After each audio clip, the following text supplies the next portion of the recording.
유럽 최강의 전투기로 불리던 프랑스 라팔이 충격적인 장면을 연출했습니다. 수십 년 동안 유럽 하늘을 제패하며 핵심 전력으로 자리매김했던 이 기체가 최근 중국 제-20과의 대결에서 PL-15 미사일에 맞아 그대로 격추당한 사건은 전 세계 군사 전문가들을 놀라게 했습니다. 라팔은 그동안 화려한 실전 경험과 뛰어난 성능으로 자국은 물론 수출 시장에서도 각광을 받아왔습니다.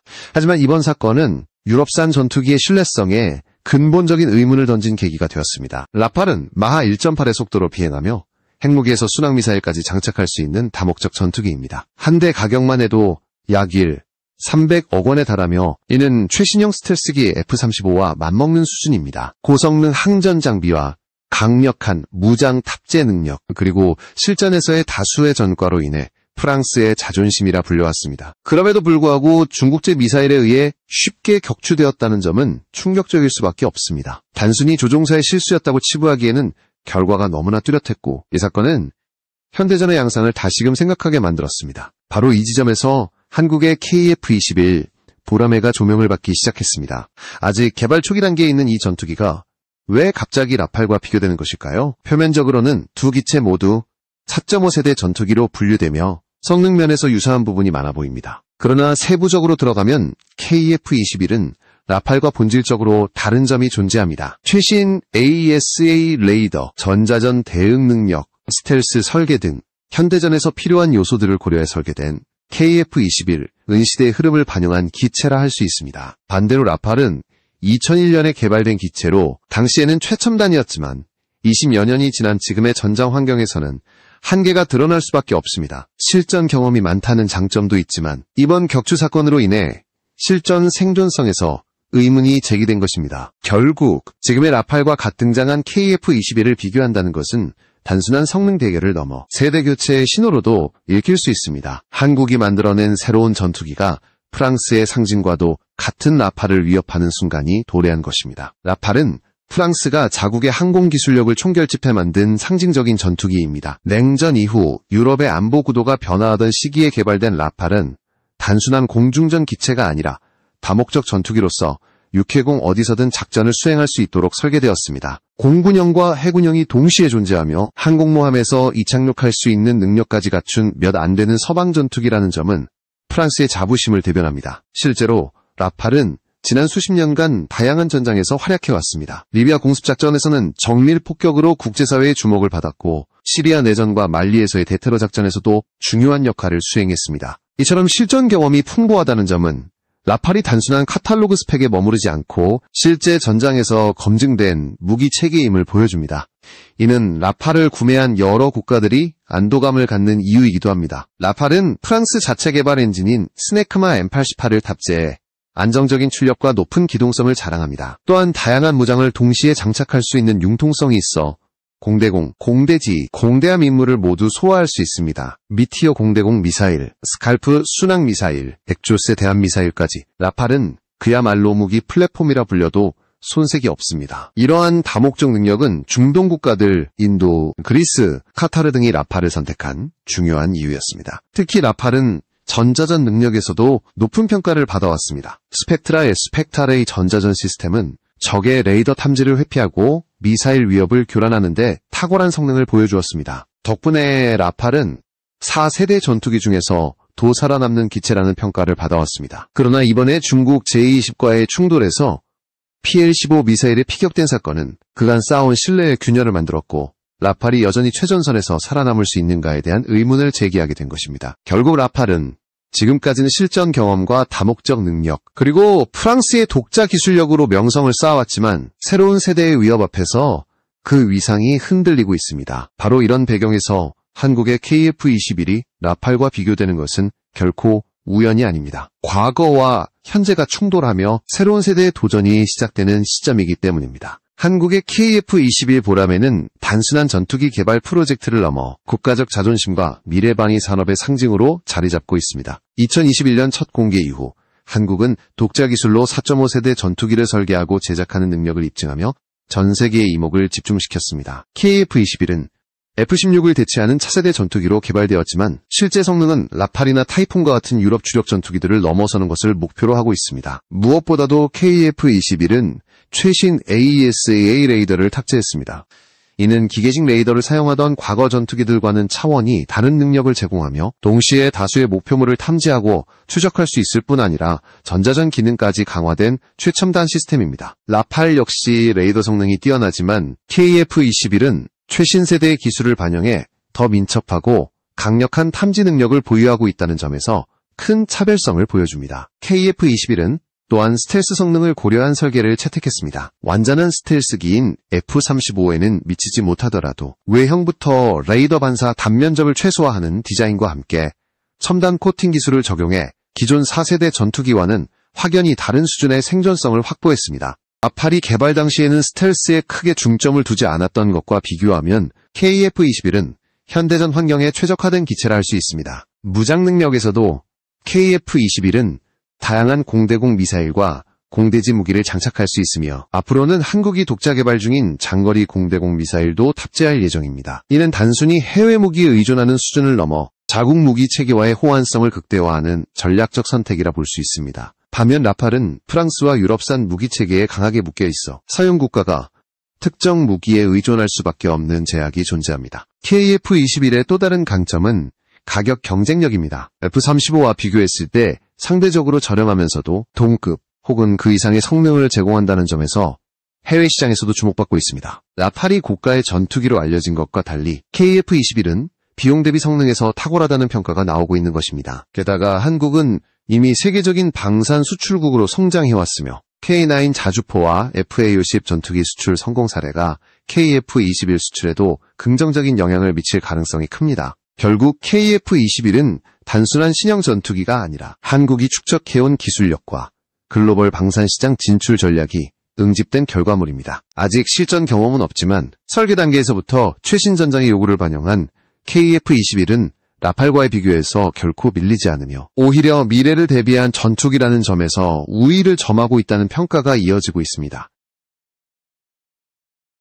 라팔과 KF-21을 직접적으로 비교해보면 두 전투기가 추구하는 방향성과 설계 철학의 차이가 뚜렷하게 드러납니다. 먼저 레이더와 센서 기술을 살펴보면 라팔은 능동 전자주사식 레이더인 RB2AESA를 그러나 KF-21은 개발 단계에서부터 최신 AESA 레이더를 중심으로 전자전 능력과 데이터 융합을 통합해 한층 더 진보된 상황 인식 능력을 제공합니다. 이는 단순히 적을 보는 눈이 아니라 전장의 모든 정보를 연결해 네트워크 중심 전투를 수행할 수 있다는 점에서 큰 차이를 만듭니다. 기동성과 엔진면에서도 두 기체는 차이가 있습니다. 라팔은 프랑스 스네크마 M88 엔진 2개를 탑재해 안정적이고 우수한 기동성을 보여주지만 출력에서 한계가 있다는 지적을 받아왔습니다. 반면 KF-21은 미국제 F414 엔진을 기반으로 초기형을 제작했으며 향후 한국 독자 엔진으로 전환할 계획을 세우고 있습니다. F414는 F-18 슈퍼 호넷 등에서 이미 입증된 엔진으로 출력과 신뢰성 모두에서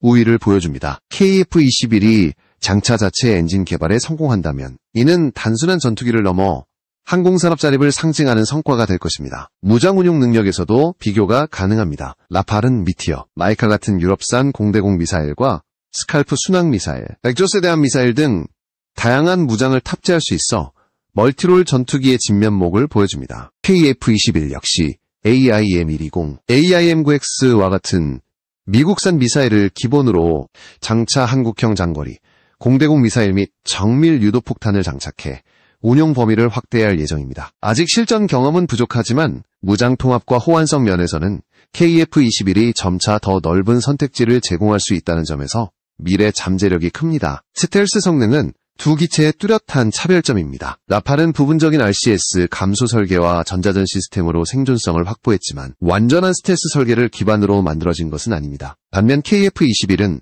기본적으로 레이더 반사 면적을 최소화하도록 설계되었으며 블록 업그레이드를 통해 점차 스텔스 성능을 강화할 계획입니다. 즉, KF-21은 시간이 지날수록 더 은밀하고 강력해질 수 있는 여지를 남겨둔 설계라 할 수 있습니다. 가격과 유지비 측면에서도 KF-21이 유리합니다. 라팔은 고도의 기술과 프랑스 특유의 독자 노선으로 인해 높은 가격대를 형성하고 있으며 구매국이 한정적이라는 단점이 있습니다. 반면 KF-21은 상대적으로 저렴하면서도 현대전 요구를 충족할 수 있어 특히 아시아, 중동, 남미 국가들에서 주목받고 있습니다. 한국의 방산 수출 성공 사례는 KF-21이 국제시장에서 충분히 경쟁력을 확보할 수 있음을 보여주고 있습니다. 결국 라팔은 오랜 시간 동안 실전에서 검증된 신뢰성과 다목적 능력을 자랑하지만 시대의 변화 앞에서 기술적 갱신의 한계에 부딪히고 있습니다. 반면 KF-21은 아직 경험은 부족하지만 첨단 기술을 기반으로 미래 성장 가능성을 내포하고 있으며 이러한 대비가 두 기체를 비교하는 핵심 포인트가 되고 있는 것입니다. 가격과 수출 전략은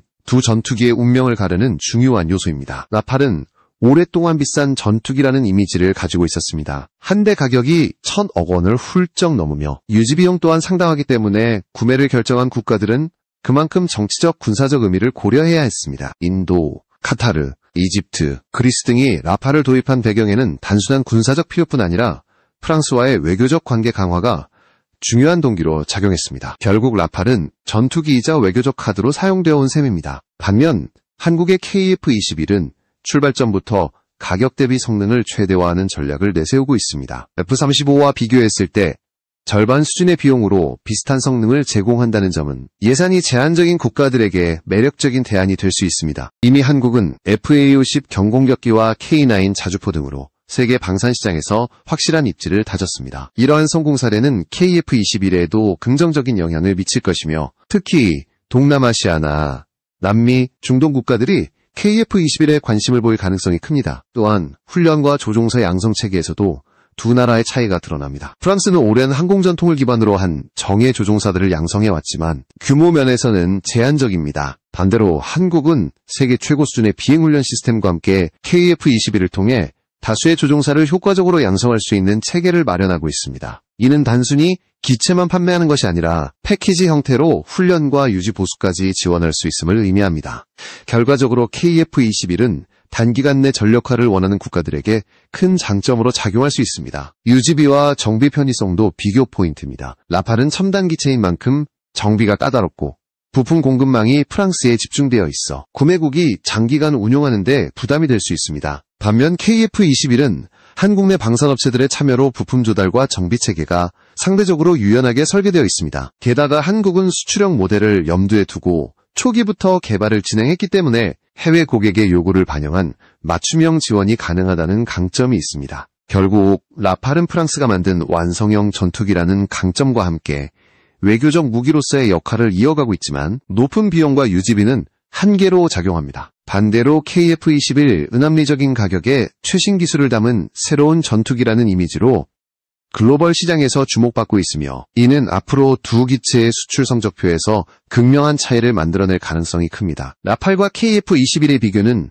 단순히 전투기 한 대의 성능 대결이 아니라 국가의 기술력과 전략 그리고 미래 안보 환경을 바라보는 시각의 충돌이기도 합니다. 라팔은 수십 년간 유럽의 하늘을 지켜온 검증된 무기로서 명성을 쌓아왔지만 중국 제-20과의 충돌에서 드러난 한계는 시대적 변화 앞에서 서서히 빛이 바래고 있음을 보여주었습니다. 반대로 KF-21은 아직 실전 경험조차 없는 신의 전투기이지만 최신 기술을 반영한 설계와 가격 경쟁력으로 미래 전장에서 존재감을 드러내고 있습니다. 현대전은 단순히 속도와 기동성만으로 승부가 나지 않습니다. 네트워크, 중심전, 전자전, 스텔스, 장거리 정밀 타격 능력 등 복합적인 요소가 승패를 가릅니다. 이런 점에서 KF-21은 아직 완성되지 않았음에도 불구하고 향후 블록 업그레이드를 통해 지속적으로 진화할 수 있는 설계를 기반으로 하고 있습니다. 이는 이미 구조적으로 한계에 도달한 기체보다 훨씬 더 긴 생존 주기를 보장한다는 의미입니다. 또한 국제정세 속에서 두 전투기가 가지는 상징성도 다릅니다. 라팔은 프랑스의 군사적 독립성과 자존심을 상징하지만 수출 시장에서는 제한적인 성공에 머물고 있습니다. 반면 KF-21은 한국이 방산 강국으로 자리매김하는 교두보이자 동맹국들에게 새로운 선택지를 제공할 카드가 되고 있습니다. 특히 아시아와 중동의 여러 국가들은 KF-21이 제공하는 합리적인 가격 플러스 첨단 기술 조합에 큰 관심을 보이고 있습니다. 훈련된 조종사의 역량도 무시할 수 없는 요소입니다. 대한민국 공군은 세계적으로도 높은 훈련 강도와 정밀한 체계를 유지하고 있으며 KF-21 운용을 통해 조종사들의 수준은 더욱 향상될 것으로 전망됩니다. 이는 단순히 기체의 성능을 넘어 실제 전투에서 발휘되는 전력의 질적 차이를 만들어낼 것입니다. 결국 라팔과 KF-21의 비교는 과거의 영광과 미래의 도전이라는 대조적인 그림을 보여줍니다. 라팔은 여전히 강력한 전투기지만 그 한계가 점차 드러나고 있고 KF-21은 아직 완성형은 아니지만 성장 잠재력이 무궁무진한 전투기입니다. 오늘날의 대결에서는 라팔이 경험과 실전성을 무기로 삼지만 내일의 하늘에서는 KF-21이 새로운 주인공이 될 가능성이 충분합니다. 세계는 지금 프랑스의 라팔과 한국의 KF-21을 바라보며 군사 패러다임의 세대 교체를 목격하고 있는 것입니다. 라팔과 KF-21의 대결 구도는 단순히 두 기체의 비교로 끝나지 않고 각국이 어떤 방식으로 항공전력을 발전시키고 미래를 준비하는가에 대한 철학적 차이까지 보여줍니다. 프랑스는 오랜 항공 역사를 바탕으로 독자적인 노선을 걸어왔습니다. 미국의 지원 없이 자체 기술로 전투기를 설계하고 생산할 수 있다는 사실 자체가 프랑스의 전략적 자율성을 보장해왔습니다.